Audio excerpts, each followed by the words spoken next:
Hi guys, Ashura the Demon here, and in this video I'll be talking about chapter 979 of One Piece.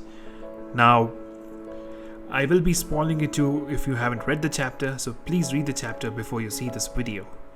Now, moving on to the chapter. This chapter is actually setting up a lot of events, and this chapter also answers a few important questions. So let's move on to the chapter. Now, moving on to the cover story, we find out a really important information. Pound is alive. Now, I always, when it comes to Oda, have one important rule. Unless Oda confirms a character's death by showing a person's dead body, I really don't think that person is dead. This is what I always believe, and that's the reason I'm not that surprised that Pound is alive, but I am quite happy that he is alive. So this goes to Pedro as well. So there is a chance that Pedro might actually be alive. So what do we find out by Pound? What do we find out about Pound? Well, we see that he is near Green Pit and he's being rescued by the Tontatas. So that would mean that he's going to be healed by this Princess Man Cherry. So he's going to be fine physically at least. But for him to be healed emotionally, he needs to find his daughters, who fortunately are really close by in Dressrosa. So, will Pound find his daughters? That is the most important question here. I really don't know whether he'll find his daughters now. If Oda wants to be heartless, he can actually make Pound just miss his daughters and make him again go on a journey to find his daughters. Or if he really wants to, he can make him meet up with his daughters. So it's all up to Oda here. So let's move on to the actual chapter now. Now the starting part of the chapter is just recap. We find out exactly what is the plans, which we already knew. We know that Kinemon and Denjiro are going on opposite sides around the skull. We know that Luffy and Kid are going to charge straight through. And Law and the Scarabs are going around the island and most probably will enter through the backside of the island. So that's pretty much the recap of it. So let's move to the next part. And that is, we find out what Kanjuro has been up to. Now, Kanjuro, from what we find, he has been lost. He is getting into Onigashima's palace. So, and also he has been fighting Kaido's crew members. As long as he's fighting gifters, pleasures, or waiters, Kanjuro will be fine. But if he finds a strong headliner, not some weak headliner, strong headliner, somebody like Hawkins, that is where Kanjuro will actually be delayed. So this might actually be a good time. This might actually be a good thing that Kanjuro is actually fighting these guys, because he is reducing the numbers and he is going to be delayed quite significantly. And apart from Kanjuro, we also find out what Momonosuke has been and where Momonosuke is, and we find out that he's being tied up and he's being escorted by Kanjuro. And we also find out that Momonosuke has managed to find a weapon. Now this weapon really won't do anything in Momonosuke's hand. I mean, the max he can do is stab one of the gifters, but even then, even if he stabs a gifter, there's going to be so many guys around him that he really can't escape.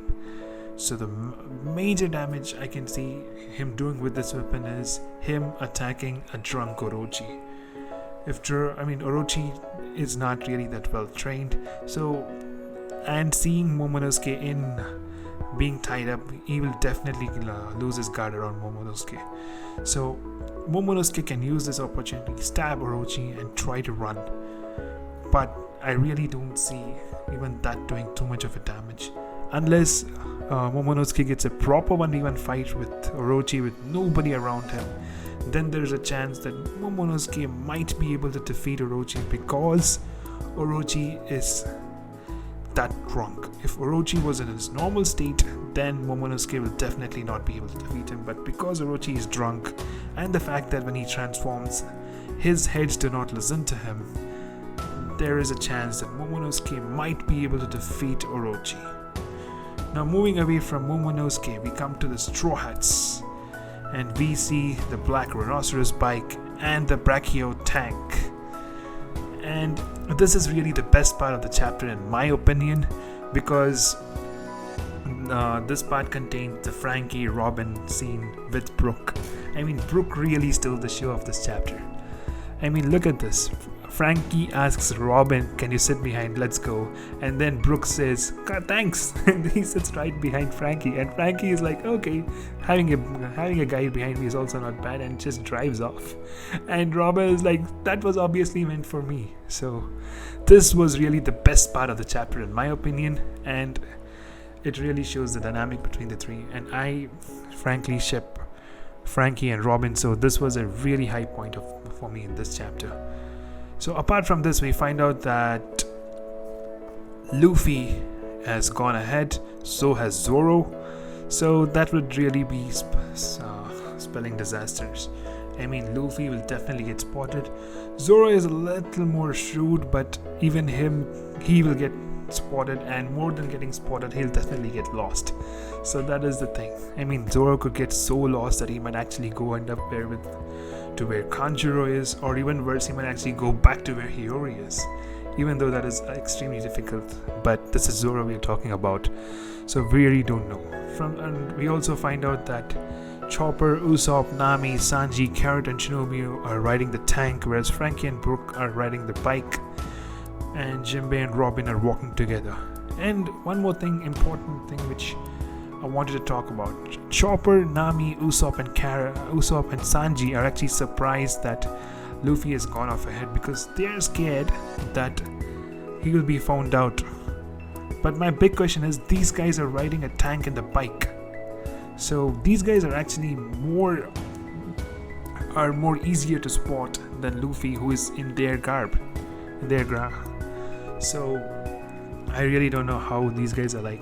Luffy will get more easily spotted than them when these guys are driving a tank and a bike, which are definitely not some things you see in Onigashima.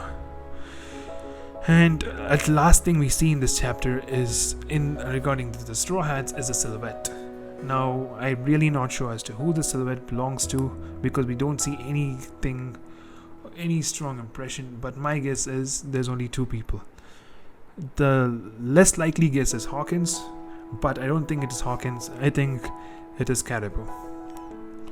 So from this, let's move on to the next part of the chapter, the Tobiroppo. Now, the more important thing about the Tobiroppo is we find out that all of them are actually ex-captains. And this leads me to the next question. If all of these guys are ex-captains, then why isn't Hawkins or Apu part of them? I mean, they too are also ex-captains. So why aren't those two part of the Tobiroppo? Is it because there should only be 6 Tobiroppos, or is it because there should only be zones or ancient zones? I mean, why aren't they part of the Tobiroppo? We also find out a few interesting parts about the Tobiroppo. One thing is, they don't really listen to anyone else, especially when it comes to Sasaki and Huzu, except for Kaido.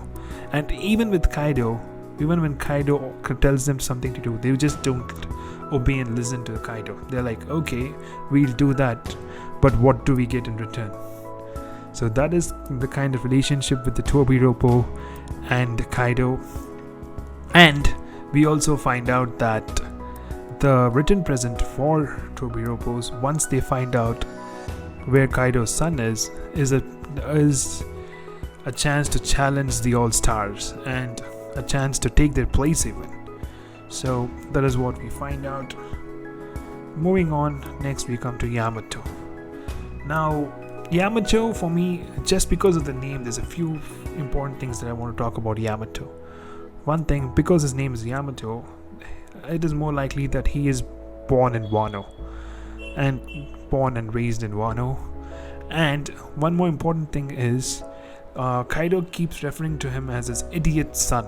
So there could be a chance that Yamato hates his father because he's been destroying he's been destroying Wano. So there is a good chance that Yamato might actually help the rebels. And that's the reason why Kaido is calling him an idiot son, and he wants him to be found immediately. Yes, he wants to show him off to Big Mom. He wants to show off the Tobiroppo to Big Mom, but more importantly, he wants his son to be found out because he does not want his son to do anything stupid. With this, we move on to the last part of the chapter, Luffy. Now we find that Luffy is actually searching for Kid, and Luffy wants to tell Kid what the plan is. I mean, it is Luffy here. Luffy is the guy who hardly understands what plans is. Even if he understands the plan, he hardly follows it. So he wants to tell Kid what the plan is, and he's searching for Kid. And we find out that these guys are having a feast, so Luffy joins the feast, and they spill the Oshiruku on him. And they're complaining that it is too sweet and we want to drink more sake. And seeing the food get spilled reminds Luffy of Tama and how these guys are actually speaking bad of Tama and Tama's people. So this angers Luffy. Now, the more important question is, Oda didn't show Luffy punching anyone, so it just showed that Luffy is getting angry. Now, this could mean two important things for me. If Luffy is just angry, then he might. Then the question is, will he punch anyone? I mean, if Oda had already shown Luffy punching, then we can expect a fight next chapter.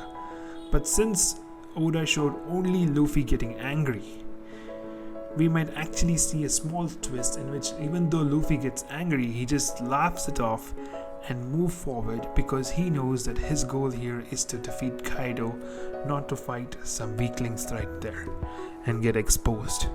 So will Luffy do that? It is unlikely, but there is a chance that Luffy might do that. And with that, this chapter ends. Now, I thought this was a great chapter. I really loved this chapter. And if you guys enjoyed this review, please do like this video. If you want to say anything about it, please do so in the comment section. I really appreciate that. And if you want to be notified for my future videos, please do subscribe. This is Ashura the Demon signing off. Bye bye guys.